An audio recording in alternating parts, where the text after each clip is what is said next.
ఏ మాటకా మాట 2024 సినిమా పరిశ్రమకు అత్యంత వర్స్ట్ ఇయర్ గా చెప్పాలి. గతంలో ఎన్నడూ లేని విధంగా సినిమా పరిశ్రమలో ఏదో తెలియని అలజడి నెలకొంది. మోహన్ బాబు ఇంట్లో జరిగిన వ్యవహారం, ఆ తర్వాత అల్లు అర్జున్ అరెస్ట్ వ్యవహారం తెలుగు సినిమా పరిశ్రమను ఒక రకంగా ఊపేశాయి.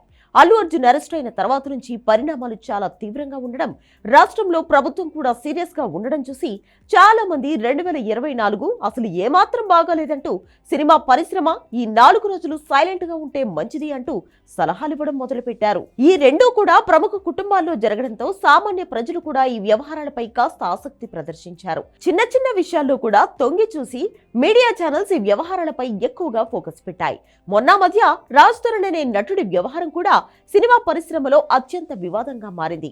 అలాగే బిగ్ బాస్ వ్యవహారం కూడా ఈ ఏడాది కాస్త సంచలనమైంది. ఇప్పుడు తాజాగా జూనియర్ ఎన్టీఆర్ ను కూడా 2024 వదిలిపెట్టలేదు. దేవర సినిమా సమయంలో తన అభిమానికి సహాయం చేస్తానని జూనియర్ ఎన్టీఆర్ ఒక ప్రకటన చేశాడు. ఆ సమయంలో అతని అభిమానికి అయ్యే వైద్య ఖర్చులు భరిస్తానంటూ కూడా ఒక హామీ ఇచ్చినట్లుగా ప్రచారం జరిగింది. అయితే తాజాగా అసలు జూనియర్ ఎన్టీఆర్ నుంచి ఎటువంటి సహాయం అందలేదని, ఆసుపత్రికి ఇంకా 20 లక్షల రూపాయలు చెల్లించాలని అడుగుతోందని బాధితుడి తల్లి మీడియా ముందుకు వచ్చారు. దీనితో ఈ వ్యవహారంలో జూనియర్ ఎన్టీఆర్ది తప్పు అంటూ జనాలు మాట్లాడుకోవడం మొదలుపెట్టారు. ఇలా 2024 జూనియర్ ఎన్టీఆర్ ని కూడా వదిలిపెట్టలేదని కొందరు సెటైర్లు వేస్తున్నారు.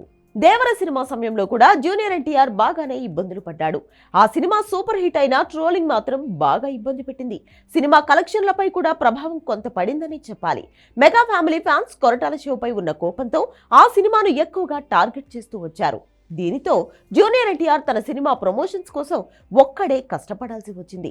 టాలీవుడ్ లో కూడా పెద్దగా ఎవరూ సపోర్ట్ చేసిన పరిస్థితి లేదు. నందమూరి ఫ్యామిలీ నుంచి కూడా సపోర్ట్ కరువైంది. తెలుగుదేశం పార్టీ అభిమానులు కూడా జూనియర్ ఎన్టీఆర్ కు సపోర్ట్ చేయడానికి ముందుకు రాలేదు. ఇలా 2024 ఒక రకంగా జూనియర్ ఎన్టీఆర్ కూడా వర్స్ట్ ఇయర్ గానే చెప్తున్నారు టాలీవుడ్ జనాలు.